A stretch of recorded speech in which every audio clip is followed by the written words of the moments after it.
Thank you, Kamala, and really thank you for the opportunity to be the moderator and be part of your Governance Week, which is really a pride for all of us who are passionate about governance in the industry. And it's really fulfilling and rewarding to see how CCGI has grown from strength to strength over the years under your stewardship.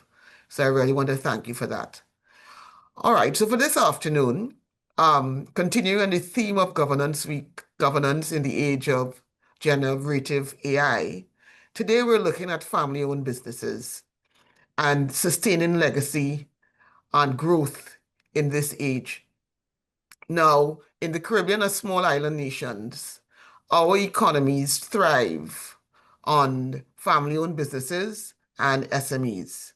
A lot of family-owned businesses have grown and a lot of the current family-owned businesses that have blossomed into conglomerates in some jurisdictions started small, right? And we do have a lot of other businesses, family-owned businesses within the regions who are small, medium, looking to move on to the next wave and capitalize on what the dynamics that are before all of us as we all transition in this global space, facing dynamic technology changes, dynamic economic changes, and whatever AI brings towards us. So this afternoon, we are very privileged to have a mixed group, a diverse group who are willing to share their thoughts on this aspect. Now we may ask ourselves, governance, we've always had governance. How is governance now modern? And what are we talking about, these modern practices? Did we not always have governance? But the reality is governance, the roles of boards, the relationship between board, executive management, stakeholders, other investors are evolving. And this afternoon, we want to discuss that in the context of family-owned businesses and how is that evolution impacting those entities in our Caribbean space. So with that, I would like to introduce our first panelist, Professor Dr. Frank Kunneman. Professor Kunneman is a leading expert in the field of corporate governance in the Dutch Caribbean and in the Netherlands. His background is in civil law and corporate governance. He has served as an executive role on many boards, and he's provided advice to many boards throughout the region. Also have with us Miss Onyka Barrett. She's the CEO of Pinnacle Impact in Jamaica. Onyka, as CEO of Pinnacle Impact International Limited, she's a certified climate risk professional. She guides organizations in integrating these principles into their core business strategy. Miss Barrett is what I would call a true pan-Caribbean business person. She straddles from Jamaica all the way down to Trinidad and Tobago. Her firm, Pinnacle Impact, is a leading provider with transformational management solutions, all geared towards the sustainability theme. She has been focused on looking at the AI-powered approach to measuring and enhancing sustainable performance. Also with us this afternoon is Richard Leo. Richard is the Executive Director of Amcham, Guyana. He currently serves in a dual role as the Economic and Commercial Specialist at the U.S. Embassy in Georgetown. He has a very wide private sector experience, having served 6 years to drive trade development, provide economic analysis, and navigate government affairs to support bilateral relationships. Richard is passionate about economic development and strengthening of governance of institutions. So having made these introductions, I would now like to invite Professor Kunneman to share some of his thoughts on the theme for this afternoon.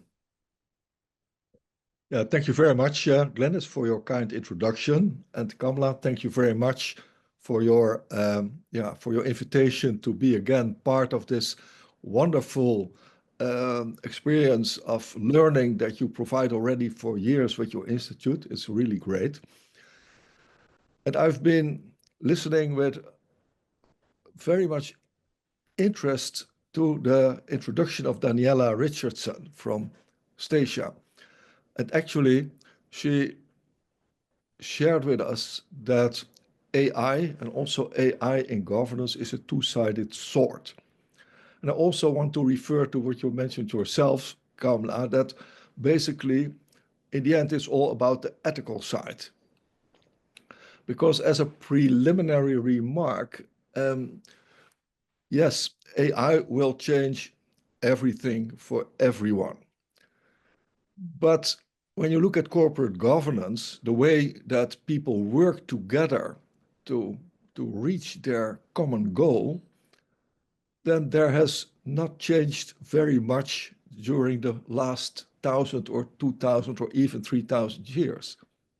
For when you look at the basic elements of good governance, you mention honesty, you mention integrity, you mention transparency, you mentioned accountability, but already the ancient Greek, Plato, Aristoteles, the ancient Romans, that was important then too. And people themselves, they don't change that much. And I think Kamla referred to that too. People can do the right things with the right means, but they can also do wrong things. And one of the basic elements of good governance is to maintain checks and balances and to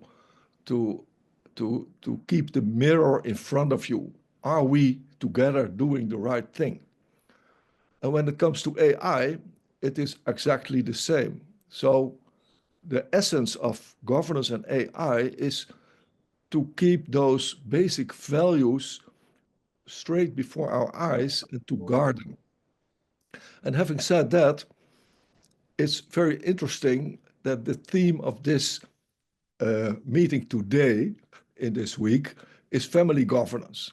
Because as most of you know, families really are the engine of the whole world.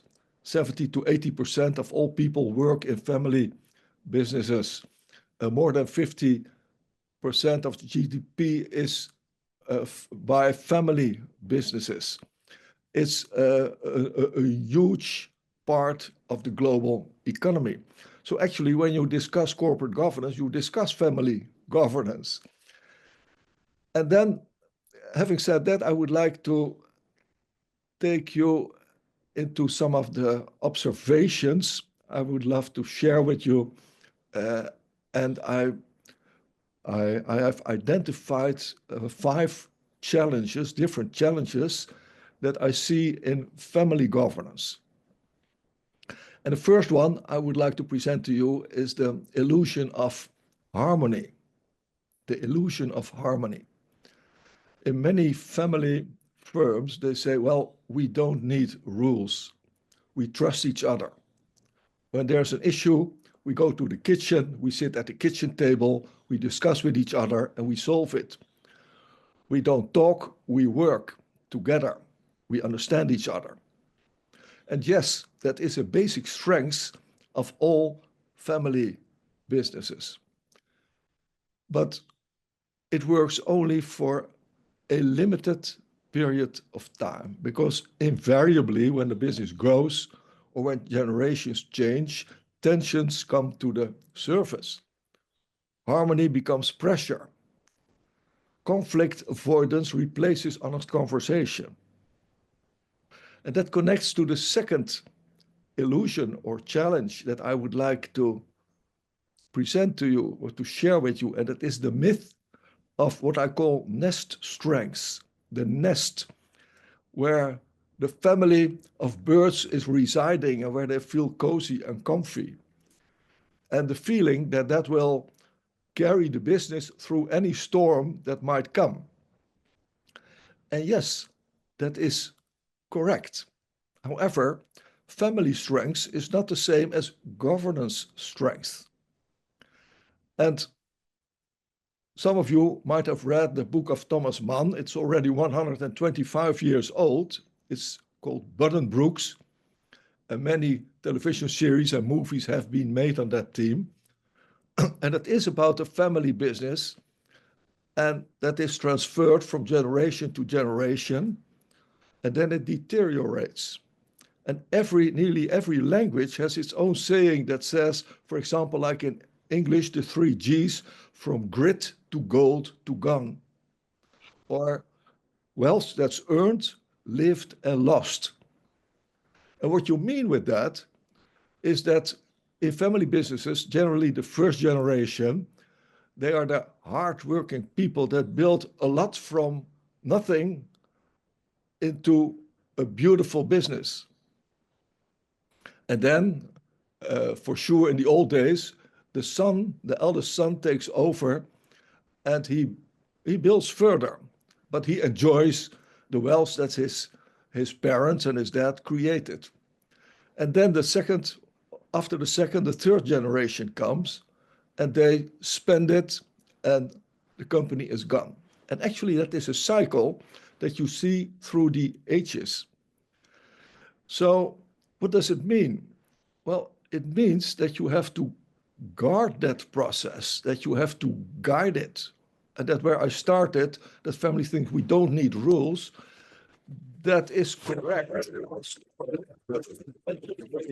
You engage with each other, but in the end, you will need rules. You will need rules. And there I come to my third point, and that's what I call the invisible board. Most of you know that external influences generally are not too easy to implement in family businesses. And when you have non-executive directors, like you have in your governance system in the Caribbean, we in the Dutch Caribbean, we have a European governance system with a 2-tier boards where you have an executive board and a supervisory board. You see that many family businesses, they hesitate to adopt such a board because they don't want other people to tell them, they are fearing that, to what they should do. And then when they think, well, we should do something about it, then they create a supervisory board, but that's what I call the invisible board. They appoint family members in the board, or friends or relatives. And then you get a supervisory board or non-executive directors that really don't say anything critical. They don't have any reality. So then you have a board, but it's a myth too. It is not a real supervisory board. The fourth one I want to share with you is the Sun King. You often see that the one that started the business, and in the old days, like I said, generally that was a man, that such man becomes what I call a Sun King. Such person, when the organization grows, becomes the chairman of the board, maybe also the CEO. He's the sole shareholder. So basically, he determines everything. And there you can see what you can call the tricky triangle. You have someone who does not want any countervailing party, who doesn't want any power others than his own power. There are no checks and balances. For example, Elon Musk is a typical Sun King. So everything, including succession, is at will and not based on competence. And that is a danger, because inevitably, also in all family business, you need to transform the business into people that are competent to bring the organization to the next stage. And that brings me to the fifth observation as to family businesses. It is not correct what is sometimes thought, that good governance with all its rules is the enemy of family values. Good governance is not the enemy of family values. Actually, it's a condition for continuity. A strong board with outsiders doesn't weaken the family, it protects the business from the family when needed. It brings long-term perspective and independent judgment. And finally, I would like to end with an example, which has got a lot of attention now in the media in Europe and especially in the Netherlands. And it's the case of Mr. Frits van Eert. He is the CEO and owner and the Sun King he was in Jumbo supermarkets. And he himself, he built that company within 25 years from only 3 or 4 supermarkets to a chain of more than 600 stores and 100,000 employees. So huge. He is a billionaire. He is one of the 10 richest people in the Netherlands. But he also had his hobbies. He loves racing. He loves motor racing and with cars. He was one of the biggest sponsors of Max Verstappen, world champion. He personally donated for a number of years, every year, 20 million euros to Red Bull of Max Verstappen. However, he got also friends that you wouldn't like to see, also in the motorsports, and he assisted them in money laundering their money. He didn't need the money. He's a billionaire. And then in the end, police and justice, they came into his house and they found more than €500,000 in cash. Where? Not in his vault, but in his fridge. In his fridge. And he was arrested and he is being now in a criminal court. And you wonder, why would someone like that do that? Because he had a supervisory board. But in that supervisory board, his family was represented. They admired him for what he did. He built a huge imperium from nothing. But in the end, he destroyed it because he wasn't able to build around him the counterforce that every person needs in every family business. So, Glynis, that would be my introduction. Thank you very much. Thank you, Professor Kunneman. Thanks a lot for that. I'm really, you really hit the mark with those 5 myths because we see it for those of us who have been involved and associated or know persons who are involved in family-owned businesses do go through those challenges. It seems to be something that they all go through because they start small and they usually start with someone vision and it's always usually translated downwards. And it's always difficult to move that power onto other persons. So those 5 myths are spot on.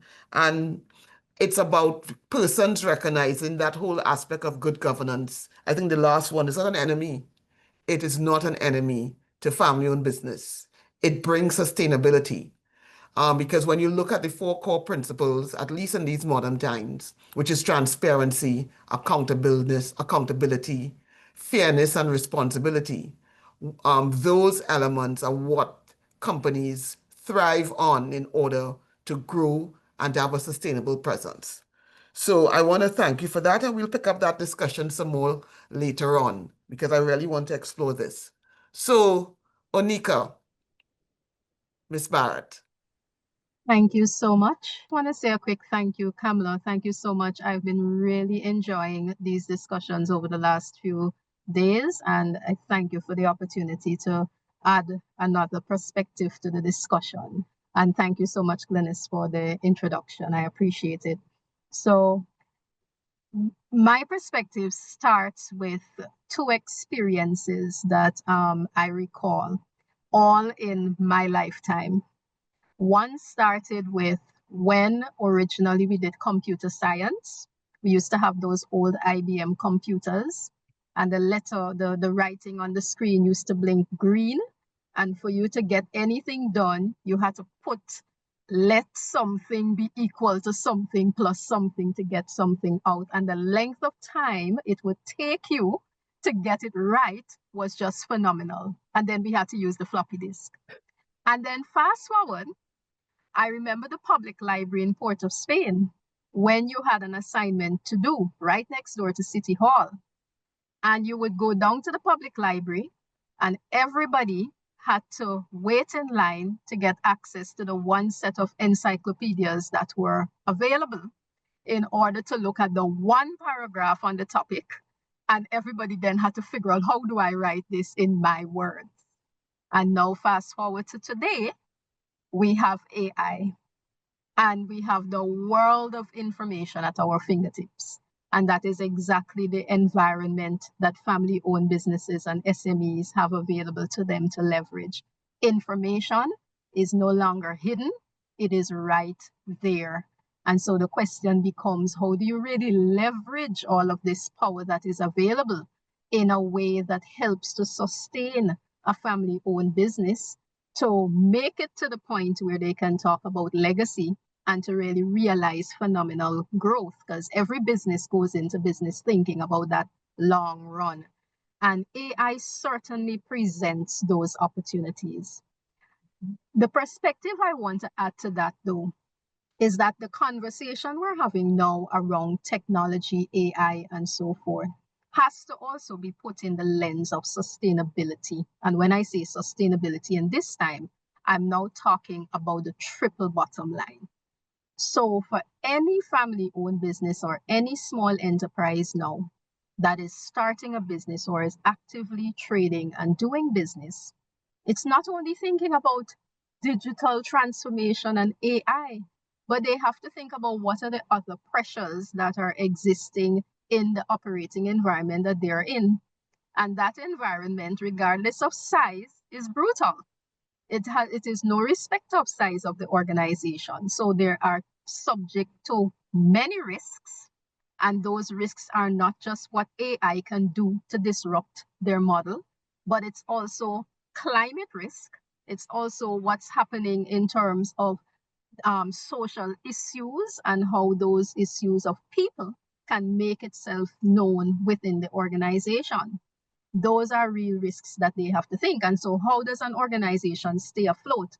I would submit that they really have to focus on purpose. Why did that business start in the first place?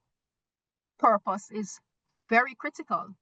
And the corporate governance structure then supports the realization of that purpose. And in so doing, I really love how Professor Kunneman talked about the Sun King, because it is such a real thing. And that Sun King now has to think about the fact that, okay, I may have gone into this thinking about the shareholders. There was a bigger purpose, but shareholders were important. But here is an environment, here is an operating environment that I'm in that presents risks that now forces me to not just think about shareholders, but stakeholders. And that is one of the practices that I think as corporate governance continues to evolve, it is highlighting more and more the importance of thinking about the wider stakeholders to the business. Because those wider stakeholders are also the consumers of the products of the businesses. And they are experiencing issues. And those issues are helping to drive the type of decisions that they are making in terms of where do we spend our dollars. And so it carries weight. And for any small business that is trying to survive, I think that one of the layers they can bring into the corporate governance structure is how do we leverage the thoughts? How do we leverage and understand the aspirations of our consumers in terms of how we're designing our products and services and putting them out there, and recognizing that families are the ones that are consuming, yes, and families are subject to lots of issues in the space. And furthermore, how does AI help us in a reality of limited resources? We are small, but we still exist in a space where we have to compete. How can AI now help us to connect with those perspectives of our stakeholders and therefore inform how we are designing our products and services and evolving our business. So I think that that is one thing that is really important.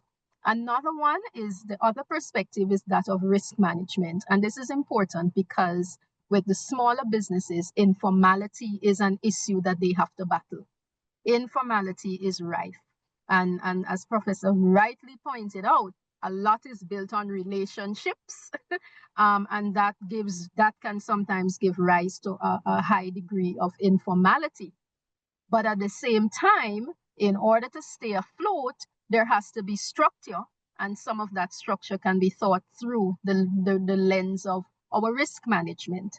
What are the key things in the environment that we are facing, and how do we really mitigate against some of those risks? And some of those risks may be economic type risks, some of them may be people related risks, some of them may be environment related risks. But we have to think about all of them because they're putting pressures on our businesses. And one example I think of is when COVID happened. COVID is no respect of how large your organization is. COVID impacted everyone, all businesses, as well as the very small ones. And those who were able to, those who I think had the structure, the flexibility, the adaptability, and the ability to just shift and take on those things, those would have survived and pivoted faster than others. But I think that AI presents that opportunity. If I am a small business, I cannot hire a whole risk management department. I cannot hire researchers and economists and all of that. But I have a tool that can give me access to the information that I need to help drive the type of decision making that I need to make. And then, of course, is the breadth of information that is available through that means. It's no longer about this limited piece of information that a family-owned business has access to. It's a breadth of information that is available. And how do we leverage that in a way that makes sense for our organization? In absence of having large departments that can take on a role like that, how do I leverage AI to support me to do all of that? And ultimately, it makes its way back into the corporate governance structure, I think, as Prof, as you spoke about the two layers that obtains in your context, even in our layer, it makes its way in when on that committee, whether it's a subcommittee that is looking at issues of sustainability, that has to happen. And what are the KPIs? What is the measurement? How do we hold ourselves accountable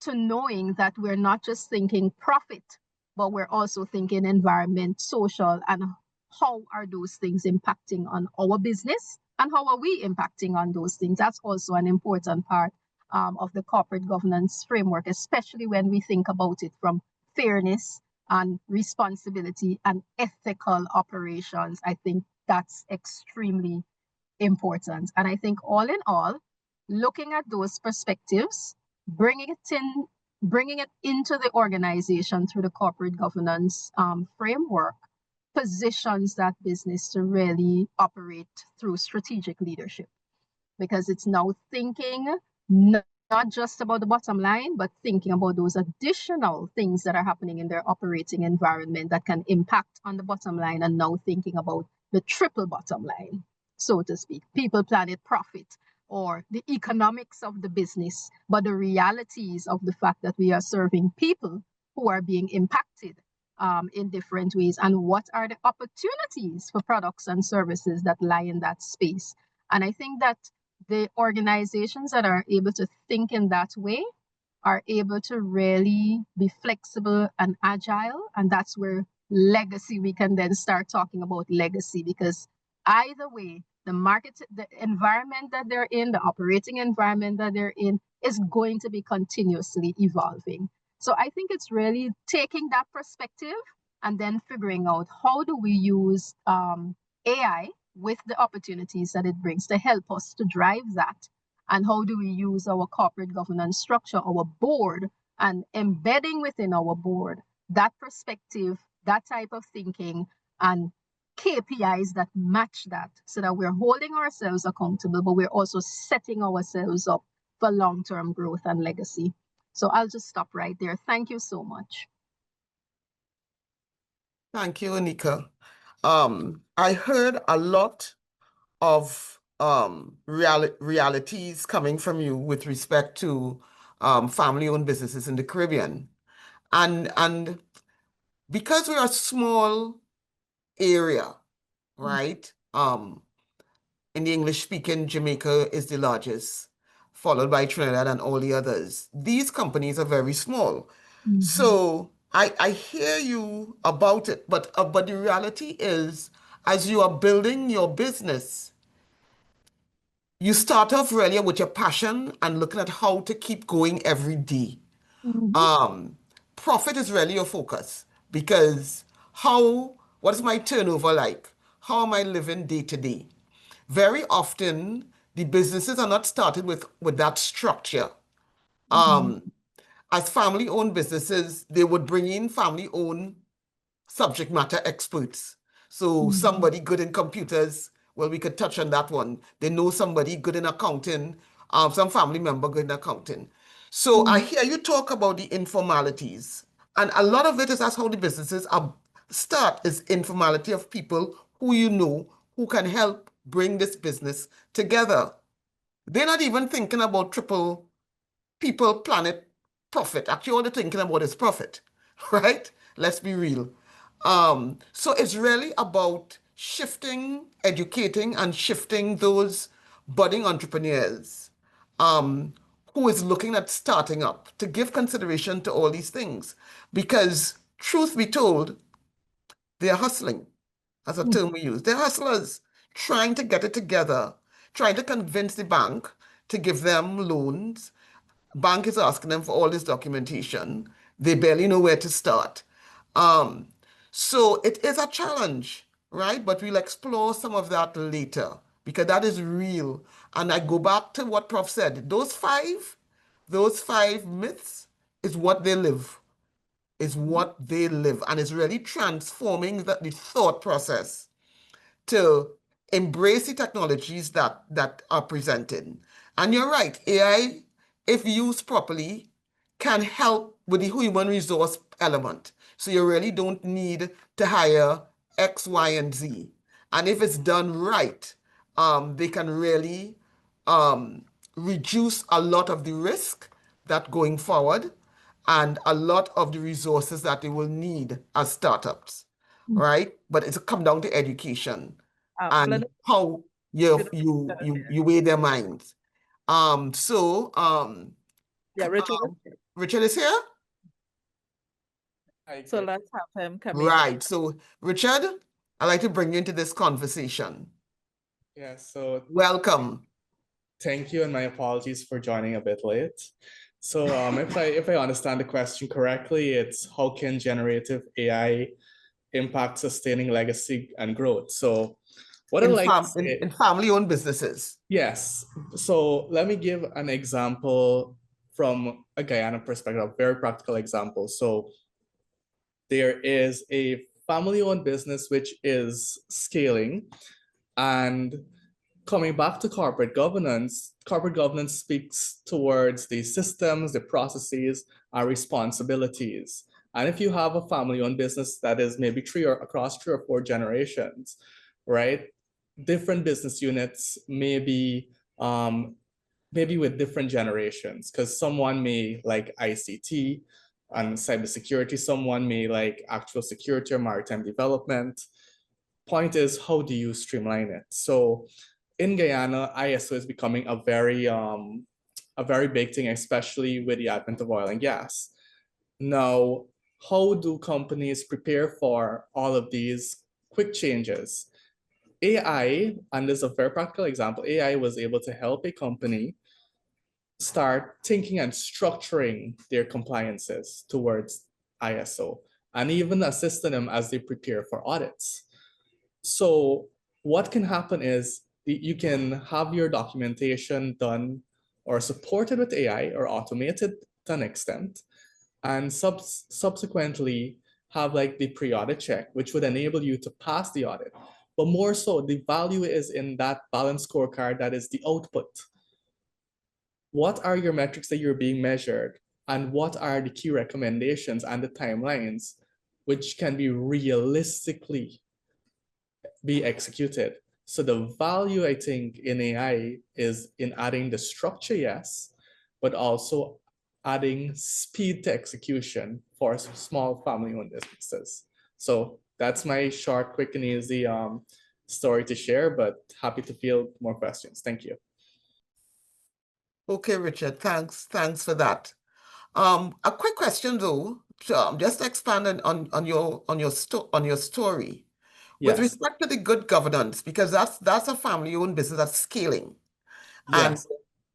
scaling in an environment that requires structure, because oil and gas has to do with a lot with standards, compliance if you are to compete.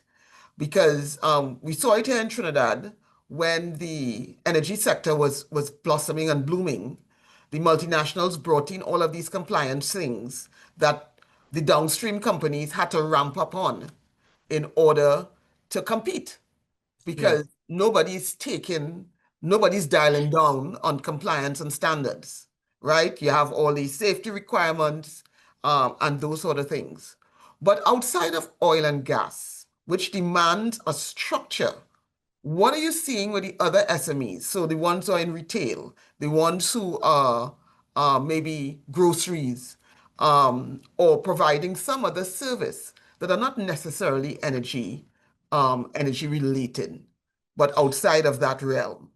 So I think in Guyana, it's all the tide has risen throughout. So if you're looking at sectors even in food, so recently there was this on-capped event, which was held by one of the other BSOs, the GMSA, and you could clearly see that there was a lot more thought in the packaging in terms of the production processes.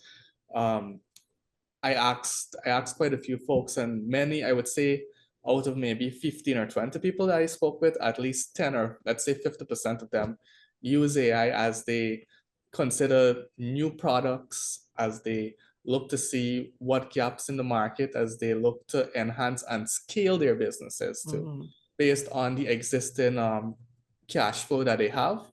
They've started doing all of that. So AI is certainly being leveraged by SMEs, not only in the oil and gas space, but in the agro-processing space in Guyana as well.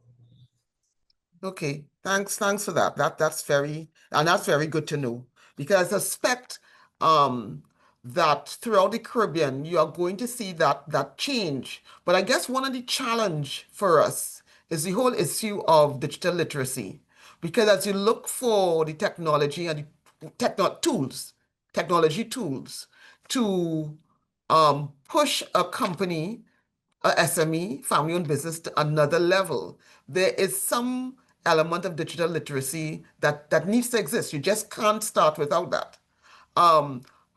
Professor Kunneman, how are you seeing that playing out?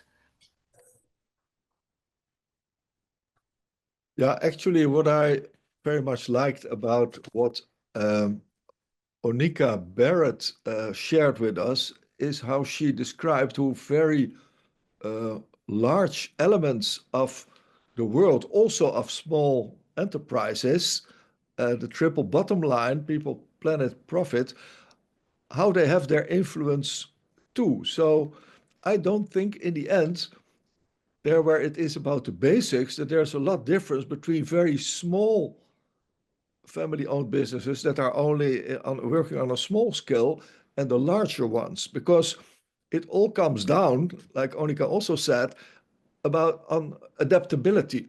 So you need to find a way that fits for your small presence at the moment in time, to grow that into a next phase, and that needs some insight. And you need to learn that, and that's also why, and I think you yourselves mentioned that education is key there. And then I think it is very well workable. Okay. Onyka, to bring you back onto, I want to explore that triple bottom line, people, planet, profit. In your experience, are you seeing companies actually considering that, looking at the small and family-owned medium businesses, are they actually okay? Is it something that is conscious, or is it an unconscious way that companies are moving? Thanks for that question, Glynis. I would say that you are seeing some organizations that are, but they tend to be on the larger side of the SME spectrum. I would say that just as you've rightly identified, smaller ones have to focus on, we need to just make the payroll. However, I think where the issue will come in is this. The reality, as you mentioned, they just want to get to the bank to get a loan. But the bank exists in an environment where regulators are going to start putting pressures on the bank to start thinking about issues of climate and so forth. And so now the bank, before they lend, have to now put all these new considerations in place. Now, can every SME take that on right away? No, but they have to sensitize themselves to what is going on, because it can impact on their ability to access that very capital that they want to get access to, because capital now can come with additional strings attached. That's just one of the reality. But is every SME thinking about that right now? No. It's a process of sensitization and education. And I think that the Amchams and the chambers and so forth is exactly, and right here at the Institute is exactly where those types of conversations happen, to sensitize the wider membership that this is an additional reality that you have to think about, whether you're ready for it or whether you can implement it. We're not saying implement the world now, but get knowledgeable about what's happening. Glynis, I have a question for Professor Kunneman, if that's okay, please. Kamala, just before you go into it, we had one of our members, EMC, through their EMC Foundation, they actually did a sensitization with several of the SMEs. And what came out of it was, one, the importance of compliances, but two, at least start the conversation on them considering their impact on the environment. So how are you using something as simple as that can save you money? So it needs to match the planet and profit. So changing out your LEDs, for example, can reduce using a more efficient technology, can reduce your electricity bill while still benefiting the planet and giving you more money in your pocket at the end of the month. So ensuring, I think it's important to tie the profitability with the planet and ensuring that SMEs are able to start considering, what are the right technologies am I using? Is this good for the planet? And also, how can this save me money? So those were my quick closing thoughts. Thanks. Thanks, Richard. Yes. All right. Well, and I think that we did have quite a bit of focus on the SMEs, which is excellent, because Daniela, even this morning, a lot of her contribution would have focused on that as well. So I want to ask Professor Kunneman about large family businesses, where the whole idea of legacy now really comes to the fore. So I accept all that you would have said earlier, Professor Kunneman, in terms of, the foundation of governance being what it has been for thousands of years. And what were some of the issues that you have raised that, presents a challenge for it. But when we talk about modern governance practices, what I had in mind was issues in today's environment and how can the board continue effectively in ensuring there's that honesty and integrity and accountability. And so when you now have persons having the ability to access your data and be able to create misinformation that can go out, quickly everywhere, where a deep fake can be something that's how does your board at this point consider these new threats in that oversight role to ensure you deal with these challenges? I hope my question is clear. Yes, actually, your question is great. It consists, I think, of two parts. But when I start with the last one, yeah, I have the honor and the pleasure to be on the supervisory board of Maduro and Curiel's Bank, which is the largest bank in the Dutch Caribbean. And of course, like with all large financial institutions, cyber security and cyber risk and the risks that you mentioned are subject of discussion every board meeting. Actually, cyber and AML are the two foremost, and anti-money laundering, the two foremost important priorities of all financial institutions. And there you see a difference between large companies, large organizations like MCB, who is worldwide maybe mid-size, but in our region is large, and the smaller ones, because larger organizations, they have the funding and they have the people and the brains to go, to form a barrier against all those threats that you mentioned. And what we see throughout the years is that where cyber threats are coming up, there you see countermeasures who try to block them. So when you ask me, are you hurt day to day by this? No, because there is I think, a very good system that is on a day-to-day basis being renewed and made better to form a countervailing power. But that's a lot more difficult for small organizations, small family businesses who don't have the funding to do that. So they are a lot more vulnerable there.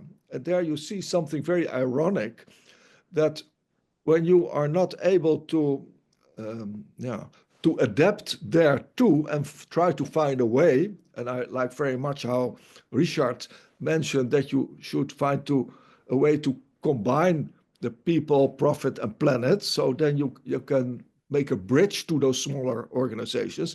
But when you don't try to do that, I'm afraid you will perish. You will not be able to make the next step in the growing of your business. Mm-hmm. Okay, so just to let everyone know as well that MCB is in fact a family-owned bank as well out of Curaçao, and that's one of the reasons why I wanted to ensure we had that very large disparity of views on the panel. So you have the large family-owned as well as the smaller ones. So Professor Kunneman, I'm hearing you in terms of the fact that there are countermeasures that are in place because operationally that has been set within the organization.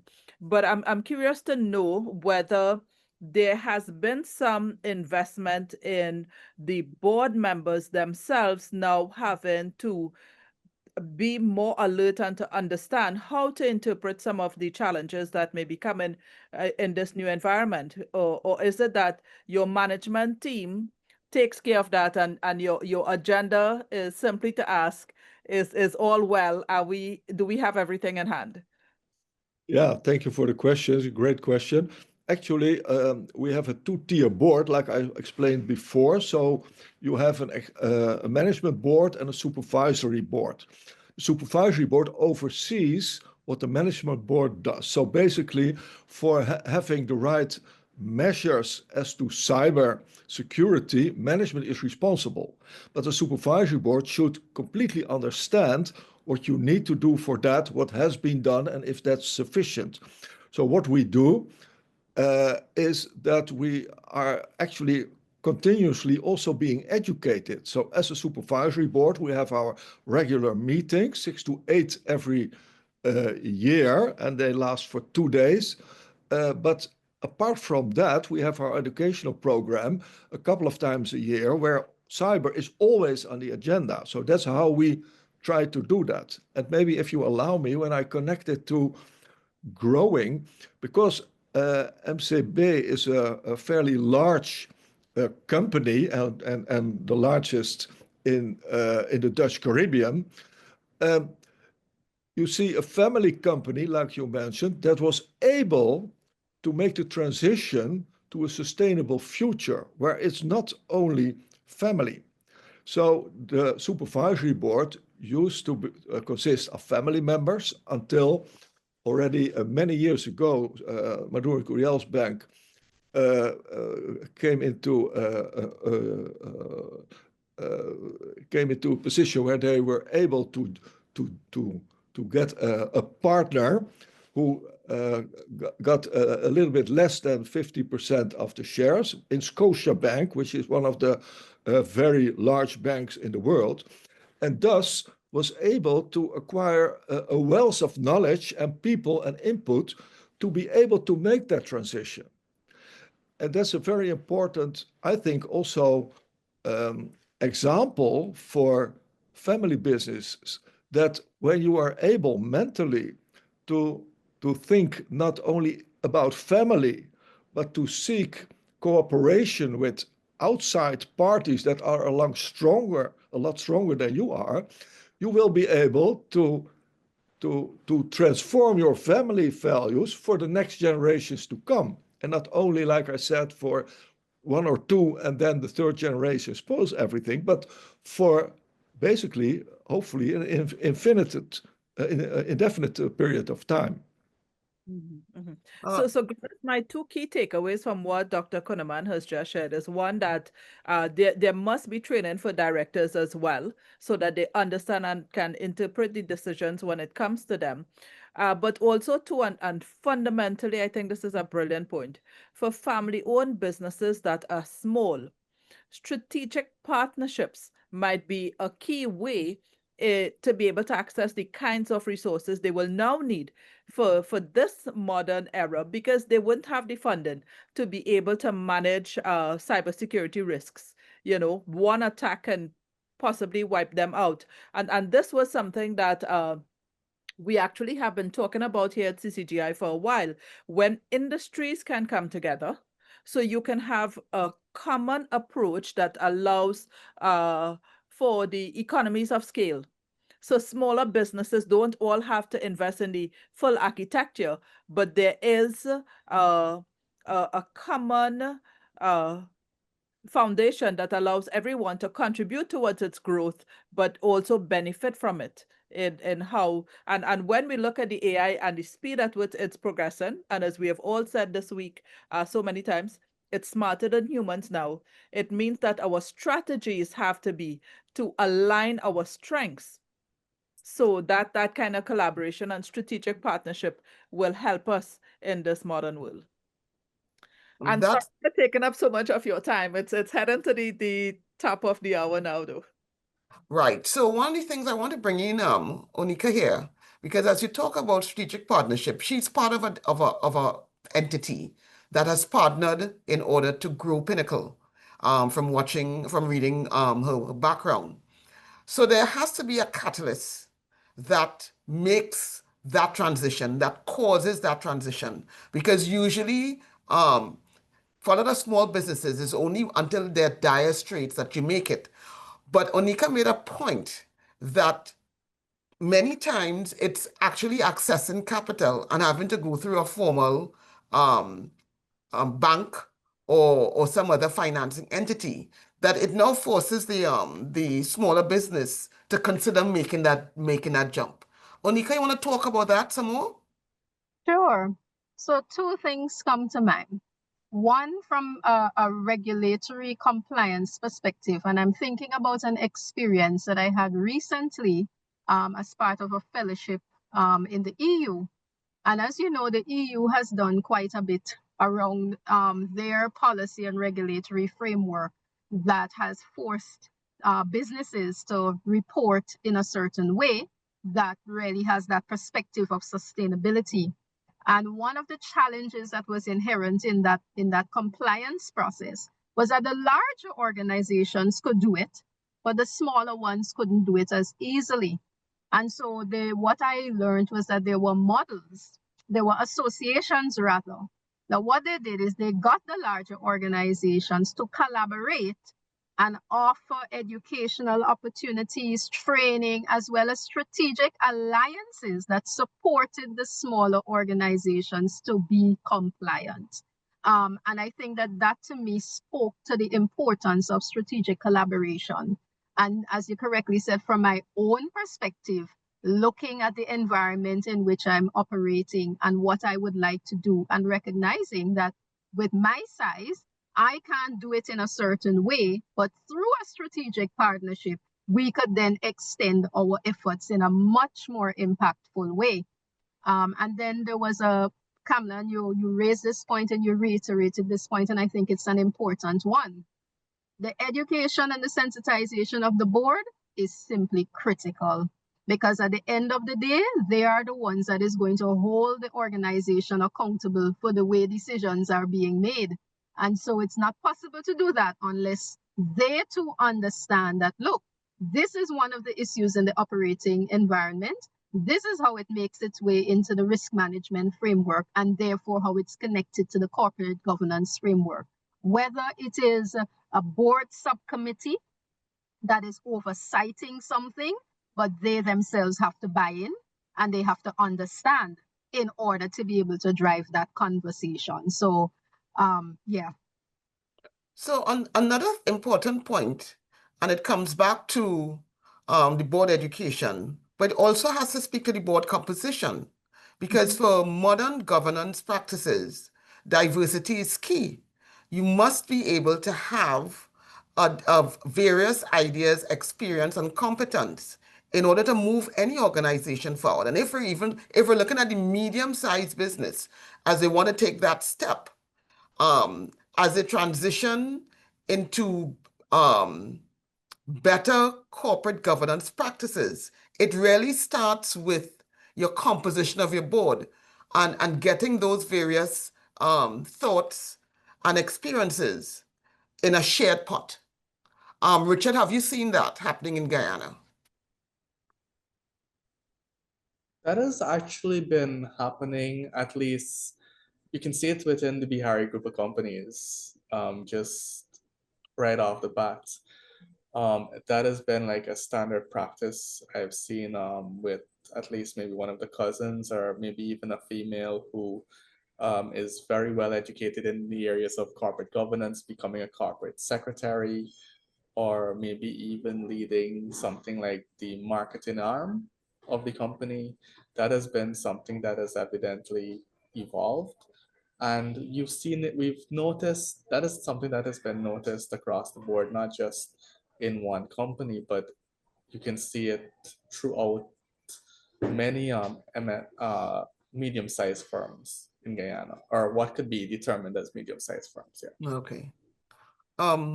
Dr. Kunneman, Professor Kunneman, is that a very key point in the transitioning, that diversity? And I'm talking about diversity, particularly with family-owned business, understanding that you're not only looking at diversity within, but external as well. So you have, even though you may have the competence within family, that you bring in, that there's this external part that is necessary in order to get the various views. Yes, absolutely. And then, of course, and everyone knows that here present, diversity is not only about gender, but it's about culture, but also about knowledge, background. There are so many elements, and therefore it's very important. And you can also do that when you are a small organization. You can think upfront, what is the combination of people and their different abilities that we need in order to make this company, this organization, better fit for the future. And you should never, just because someone is family, or just because you know someone, hire a board member. Also on a very simple level, in a very small company, you shouldn't do that. You should always think about, what do we need here to do the job? So that's basically what's fundamental. And the second one, what I see, which is a challenge in our region, is that you need to evaluate your board members very regularly. And you need to do that in the perspective of what you see as the picture of what together they should be able to perform. Yes. And so, Glynis, I'm wondering if these new areas like board evaluation, which has not been common in the Caribbean region, but now when we have all these many tools that are so efficient, whether, you can use an AI tool that goes through your board papers to see the contributions of directors, if there are ways that can help it be a lot more efficient. To your point, I think that is extremely important. And it's not a common practice. I think it's something that as Caribbean companies, it's like a boogeyman. Nobody wants to be evaluated because nobody wants a poor grade. And that's something we have to work through. And really the understanding of it's not about you. We have to get away from it's about the you aspect. And it's not about you. I always tell people that you're special, but you're not that special. It's about the business and what is right for the business and acceptance that it's about wanting to do better. So, Kamala, what I would say is, and I think ISO frames it perfectly, it is a shared responsibility amongst both the directors and the management. And really and truly being able to continuously improve on the metrics that would have been used, like things on like the balance scorecard, and ensuring which director is responsible for key specific areas is adequately equipped to manage in terms of both on the AI, the people, and the resources or the working capital to implement the vision of the company. So ensuring that, I think, understand that within this framework, there's certain interdependencies, because you cannot say that maybe perhaps there was a failed marketing campaign. Why was there a failed marketing campaign? Did they have enough resources? Was there enough staff? There are things whereby you would need to find out what the root cause is, which may or may not be within that person's control, which is why, and I think that within certain standards, there is a shared responsibility, primarily due to the interdependencies. Thank you. Over to you, Professor. Yes, I completely agree with you. Well, actually, what I wanted to contribute is that I think there is a lot of misunderstanding of how you can and how you should evaluate each other as board members. To my opinion, that should not be to measure what someone did or did not. It's not about, did Glynis a good job, did Kamala a good job, did Onyka a good job, did Richard a good job, or Frank a good job. It is about how can we together do a better job in the future. So it's not to make someone bad, it's make everyone involved better. And when that is your philosophy, then you get a completely different mindset as to evaluating. And then also in our region, I think it's a lot more easy to bring boards to more evaluating what they are doing and how they can do better in the future. And if I could just add to that example that you used, or to the point of diversity, it really reminded me of an interaction that I had recently with an organization that is seeking to pivot their achieve their vision by adding some new elements. But then when we looked at the board composition, it was all the old people and nobody else. And I was saying to them, well, it would be useful to have additional voices at the table, or then you run the risk of the same ideas and the same perspective trying to create something new.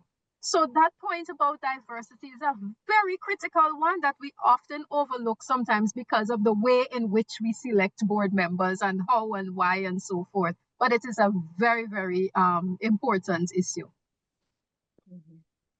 And as we have gone past the top of the hour now, Glynis, maybe we could remind our participants that we're into the Q&A segment. So if anyone also wanted to contribute or raise a question or anything, they can either raise their hand using the virtual icon, or they can, of course, put their comment in the chat and we would read it out. But we'd be happy for the participation from those who are with us in the room as well. And I like that mindset change that Professor Kunneman spoke to in terms of what is the outcome you want from board evaluations. So it's not just measuring the quality of job that any one person does, but rather how can we together do a better job. I'm still thinking though, even as we look at the phenomenal things we can currently do with AI that would help build the operations of the organizations and make all the administrative work seamless. How can we use it to help in our governance practices so that we ensure that a lot of the challenges that Professor Kunneman spoke to that leads to the demise of the business, that in fact it can give us better governance so there's a greater chance of its success even past the third generation so we can truly talk about legacy. Well, Kamala, I would want to put on the table that one of the things, if you're looking at AI, is that AI is a tool and interfaces can be developed in that you can use the AI model, whichever way you want to use it, to facilitate feedback. So something like risk management, right? You could feed data into AI models to get feedback as to what your risk profile is. AI can be used for analytics. And I see someone has given, I'm reading out from Edward Millington. I personally believe, Edward, do you want to read it or you want us to, I can read it out for you. I personally believe viability of the board and company over time is crucial. If owners and directors are ethical, it can be a small process to accountability, leadership, and our social responsibility to being sustainable into emerging and uncertain futures. That is very correct. And it comes back to the whole issue of transparency. Transparency is key as we look at governance. And transparency was always there, but it's become more so now when you're looking particularly at the point Onyka made about the triple bottom line, people, planet, and profit. That is now key. And that to me is a transition from the Sun King mentality, because you have to move, and you made the point, Kamala, early on. How comfortable are you with your data? And is your data not only it being examined at the board level and sharing it with all investors? It comes back to fairness, that no investor has more value than all investors, because everybody has a shared responsibility. And it's about evolving that thinking. Is it fair to your customers? It is fair to your employees. So I believe we have to make that transition. And the tools that AI and any other technology tools like blockchain, can make that level of transparency exist in the whole reporting aspect from boards. And I want to throw that out there to Onyka and Richard and Professor. What do you think about those things? Because it is about using the tools correctly in order to develop that level of transparency and fairness that provides the sustainability. Yeah, thanks for that. And I think that's a great question, Kamla. And I'll use a very practical example. So for instance, I use a tool, sort of a maturity index tool, that when we go through it with companies, we're able to evaluate them on 6 dimensions of their organizations: their culture, their governance, their leadership, and environment, social, ecosystem, and so forth. And after going through that, and it's AI driven, we end up getting an index score, but also we are able to see where they were weakest and where they were strongest. And then we can prioritize what are the actions that can be taken. When you take the output of going through such a reflective process now and incorporate it into your corporate governance framework, as Richard correctly pointed out, whatever your KPIs, these are the things that we want to come back to year on year. And so they then go through the same evaluation periodically, and we're able to see very clearly, have we improved? Or have we stayed the same? Or have we gotten worse? So it's a tool, it's AI driven, but it allows for an evaluative process that allows for you to make a different management decision that can impact either on your operational expenditure or on your capital expenditure. But once it is incorporated into the board at a board level, as in this is now a strategic item, and whatever is the period that we will review it, it will be reviewed because it sits at the board level.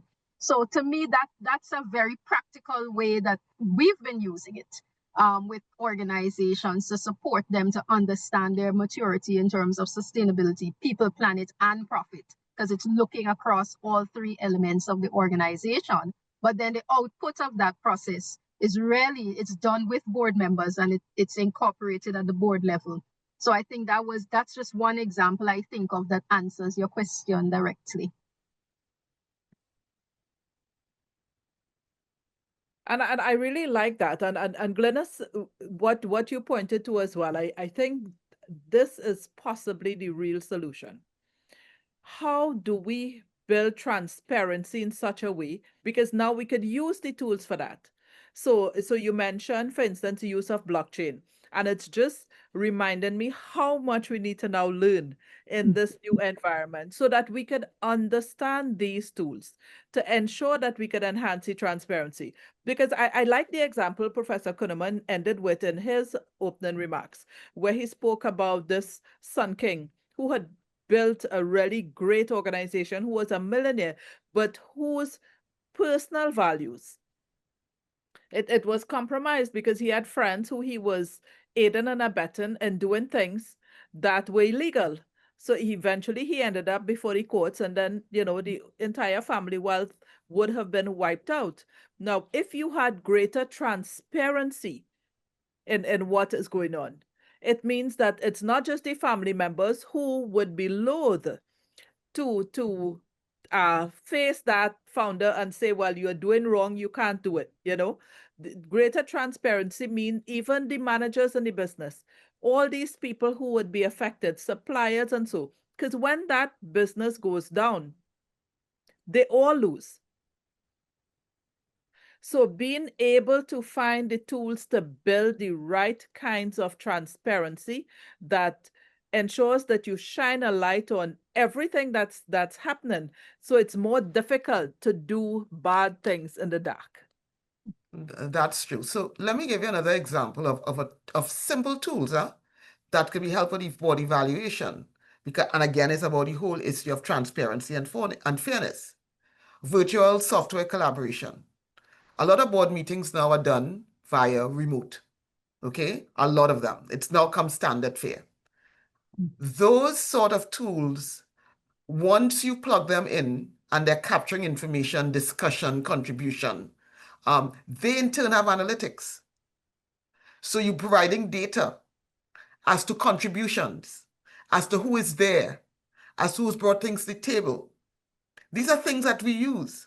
But again, it comes back to education. What is the value? You're not getting things in just for getting things in. What is the maximum value you can make in investing in these tools, these collaborative tools, as we look towards evaluation? And there are so many other things. Chatbots on a portal, to solicit feedback, right, from your consumers, etc. Those are things that boards could look at and have the data interpreted, and you can look at your KPIs based on that feedback. So there are a lot of things out there, technology driven, AI as the back end, right, that can provide data. They always talk about data is a new currency, right?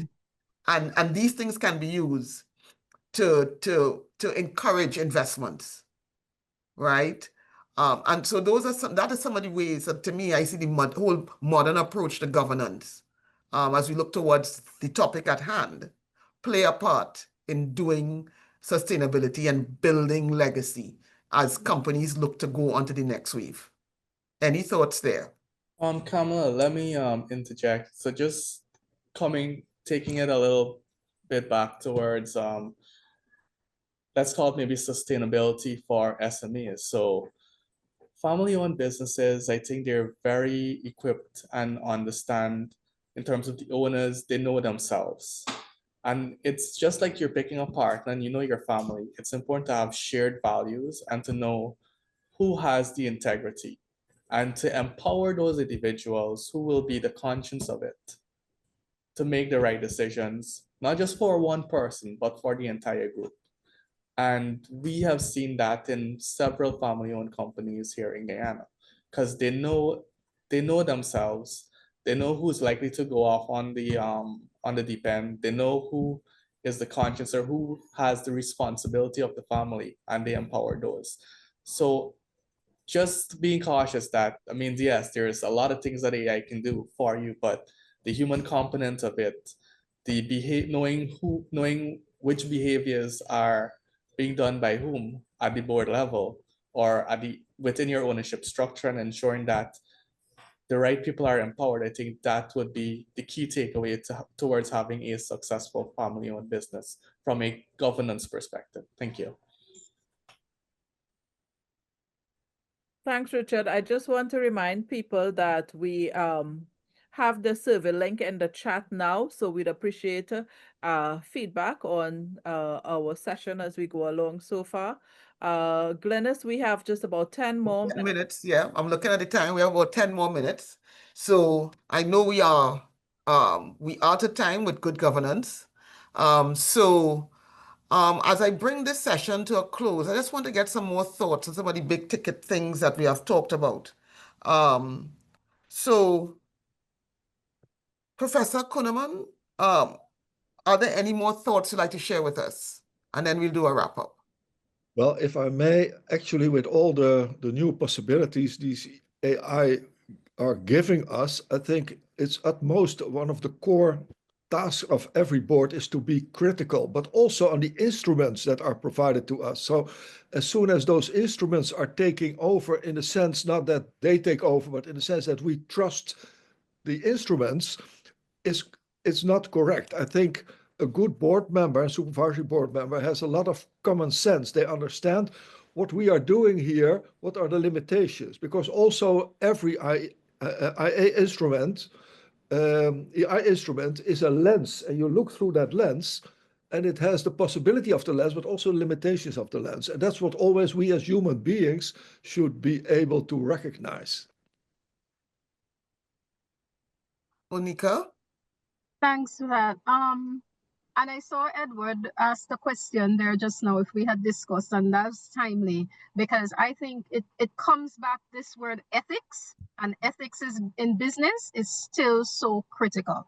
And Professor, you rightly said AI is really a lens, and it gives opportunities, it gives additional perspectives, but it also has limitations. But I think what has to drive it is the human in the loop, as we've been talking about all week.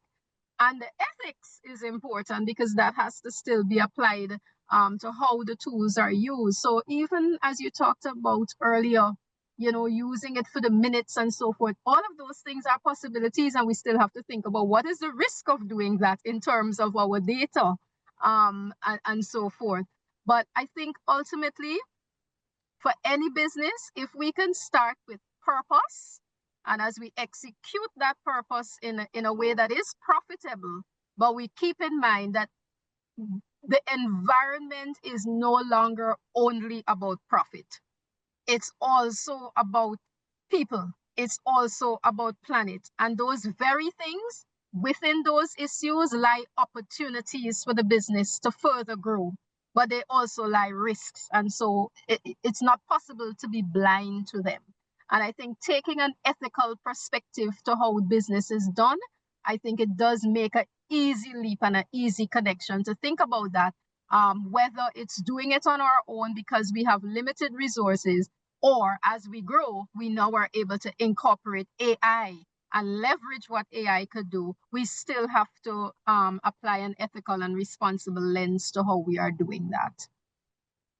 Thanks, Onyka, because it's true. At the end of the day, there are some core principles of governance that does not go away. Richard, I want to bring you in here because Guyana has always been the agro of the Caribbean.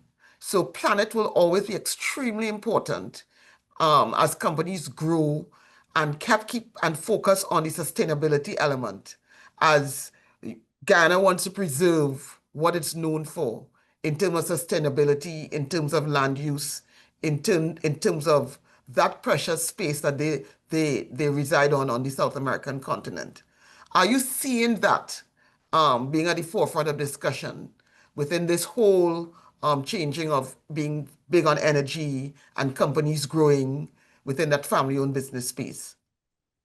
So Guyana, Guyana has 87% of its landmass being forested, first of all. So let's start with that. And the country has a low carbon development strategy.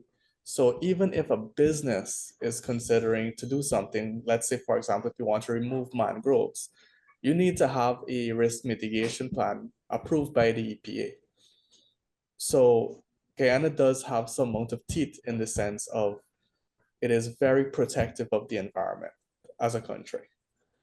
So I don't think Guyana has seen an issue in terms of the planet. Guyana remains a net carbon sink. So, and even with, I would say there's existing legislation through which the EPA is empowered, which would deter such behavior, at least within the existing framework as it stands today. Thank you.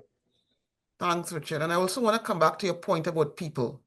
And you, in your last contribution, you spoke to the fact that despite all of the technology and the AI can bring, at the end of the day, it comes down to human relationships.